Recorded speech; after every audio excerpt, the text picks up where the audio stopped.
Welcome to Massive Beers. My name is Matt. We do the beer stuff here. And one of our favorite beer stuffs to do. Old beer. Aged beer. One of my favorites.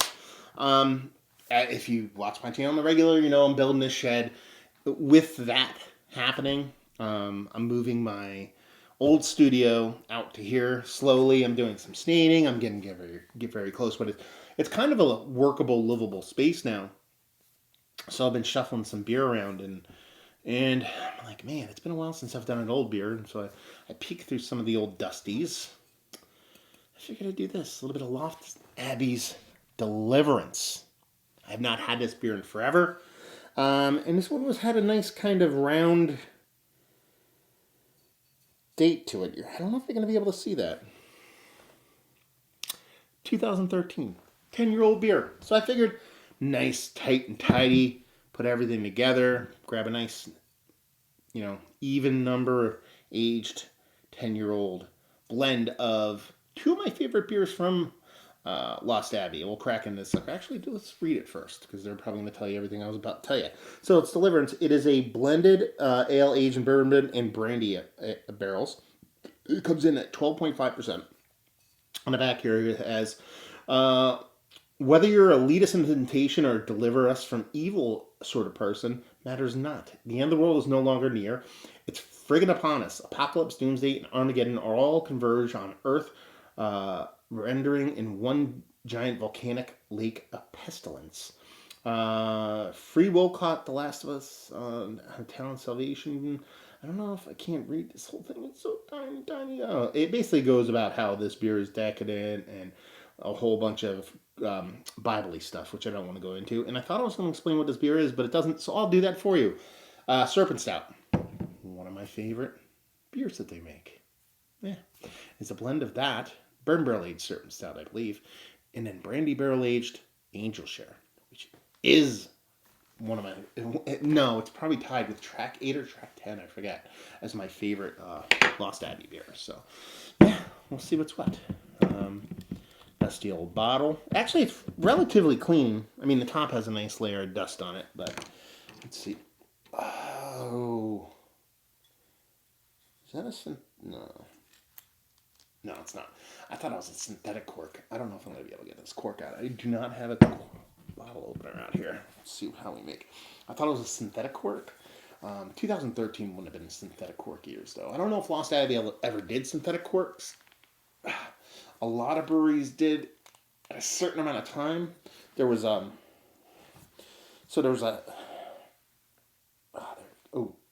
Nope, it's coming. Sometimes you rip those corks, and that's even worse to get out. Oh, like I did right there. Are you kidding me? I do not have a wine key out here. Might have to pause the video. I'm going to have to go find a wine key. The weird part is, I'm pretty sure I do have a wine key, but I couldn't tell you where the hell I would have put it. Let's look. Oh, it's so annoying. Let's see.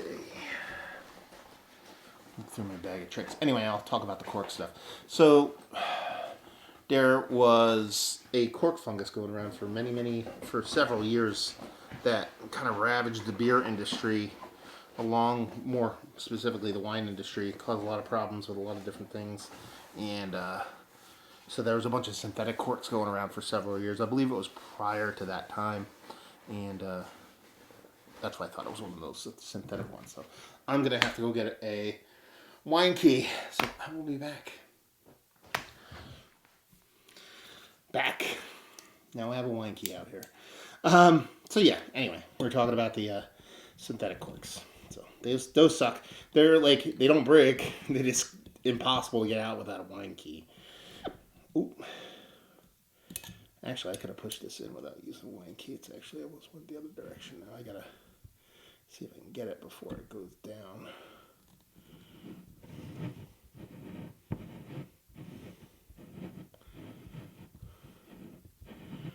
I might have got it. Yeah, I got it.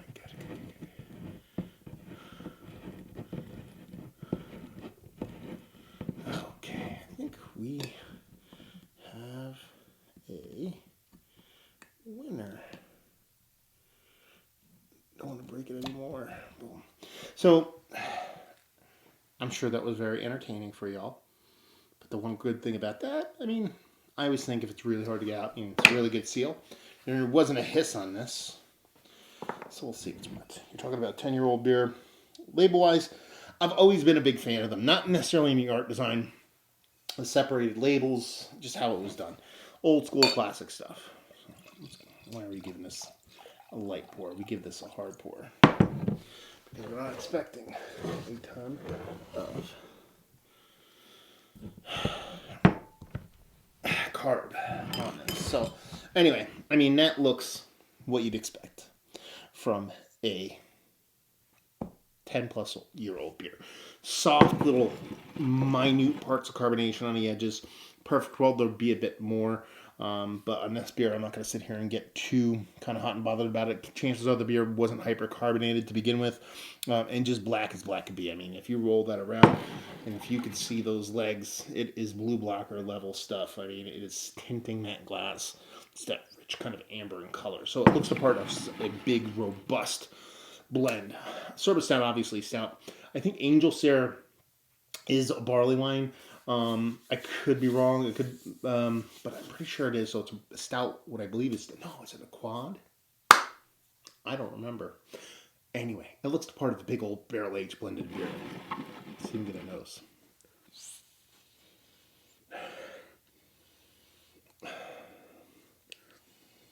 I mean, that smells like, it doesn't smell like over the top crazy bonkers, but it's creepy the minimum level of negative oxidation on this.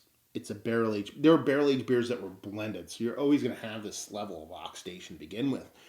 But there's just this rich, datey, figgy sweetness to this, without being overly sweet, without that cardboardiness, at least on the nose. So it zero booze whatsoever on the nose. Yeah, it just smells like it's leveled out so much. You know, you're talking about 12.5%. Old school classic Lost Abbey.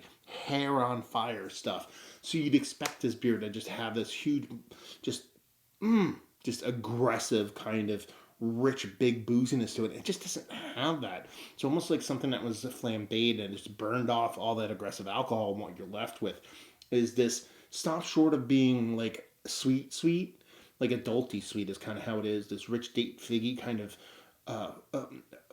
high-end kind of adulty kind of sweetness to it. It comes off almost port-like. I mean, you're talking about a brandy here. You're talking about a big old aged beer, so it comes off as almost like a port as opposed to a big, rich, sweetened beer. Now, I think we're going to get a bit more sweetness on the taste. As far as the nose goes, it comes off very approachable. It comes off very tempered, but at the same time robust without being ostentatious. Let's use all the big words. Let's dive in. Cheers, y'all.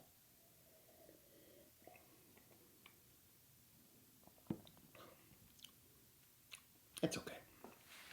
I thought I was going to come with a little bit more. I wanted to build it up. It's a lost something. It's past its prime, is what I'm saying. It's still very tasty, though. Carbonation would go a very long way in this. You're getting those rich, chocolatey, charry, stout-like notes from the syrup side of things. You're getting this sweeter.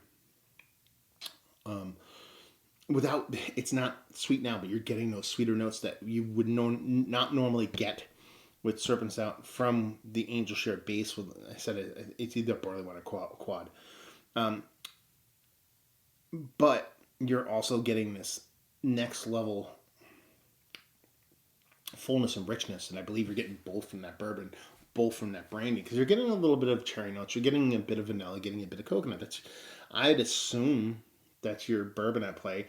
On the other side of things, there's a more elevated fruitiness to it. It comes off as a richer kind of cherryness to it. That could be your sherry cask in combination with the way the beer kind of comes off. Just comes off flat, and it comes off a little neutral oxidation. Like I said on the nose, I really wasn't getting any kind of negative oxidation on there.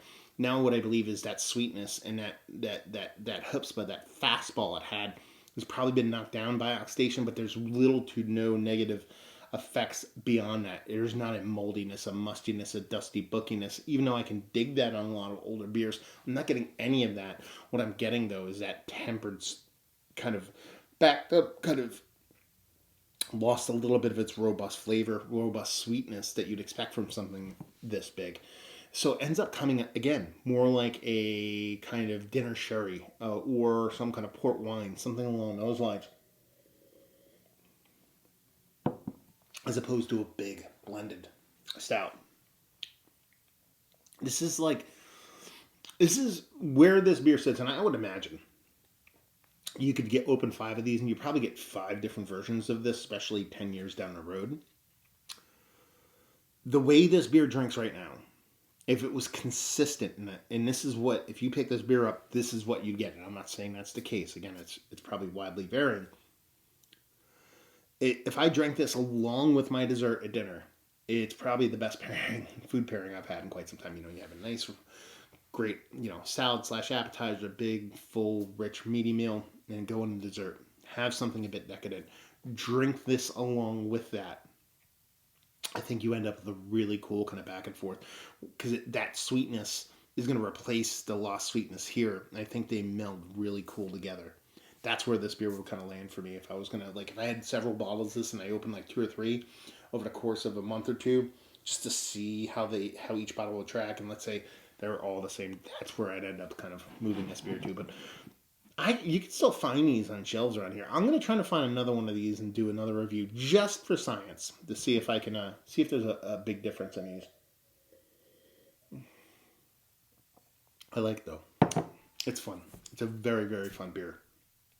And a cool experience in aging beer. It's kind of the thing when it comes to aging beer too.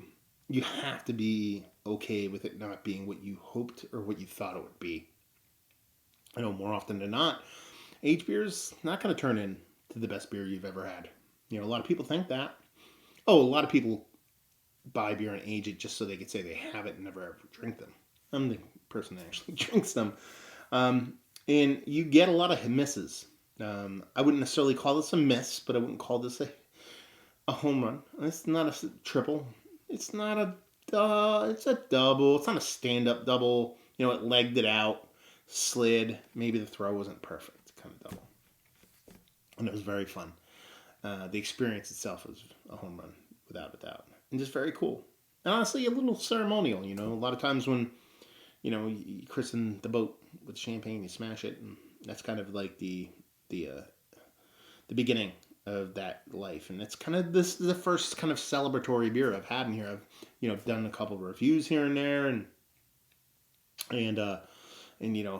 actually recorded a podcast in here, hung out with Keith a couple times, but it's getting close enough to where it feels like my spot, my studio now. And this is, I guess, my personal little internal coronation, my christening, if you will. It's a fun beer to do it. Yeah. What else you wanted to say? So, how about the beer? Let's talk about that maybe. Yeah. Like this, carbonation. Oxidation has knocked down flavor and impact, but not much else. Positives. Stout shows really well in here. There's cool flutterings of that angel share in here. Both spirits show up. Zero booziness whatsoever. So that is okay. You can get that there's brandy. You get that there's bourbon, but there's zero booziness whatsoever. And it's a fun beer. So there you go. We're done. We're reviewing the books. Yeah. Hey, let's talk about it. What's your thoughts on Lost Abbey? I mean, honestly, some of the best beers I've ever had in my life have come from Lost Abbey. When I went to Hill Farmstead's Festival Farmhouse Ales, Lost Abbey was there. They had the best beer I had. I was there, Tre Fontainen was there. Hill Farmstead obviously was there.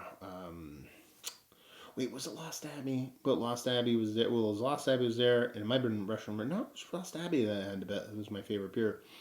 And, I've always dug their beers. I've always really enjoyed them. Some of the best beers I've ever had, like I said, Track 8 or 10, Angel Share is always fantastic. some of the better beers, and I think they still really hold up in today's beer world. I just want to know your experiences with them. Have you been to the brewery? Have you had beers? Have you had a bunch of their barrel-aged stuff? Have you had this beer? Have you had it fresh? Have you had it aged? Have you had this year recently? I want to know all that stuff down there. So there you go. Review on the books. Hopefully you guys enjoyed. Yeah. I don't know what else to say other than, onward and upward. More videos coming. Yeah. We're out. I don't know what else to say. That was a weird ending. Peace. Cheers.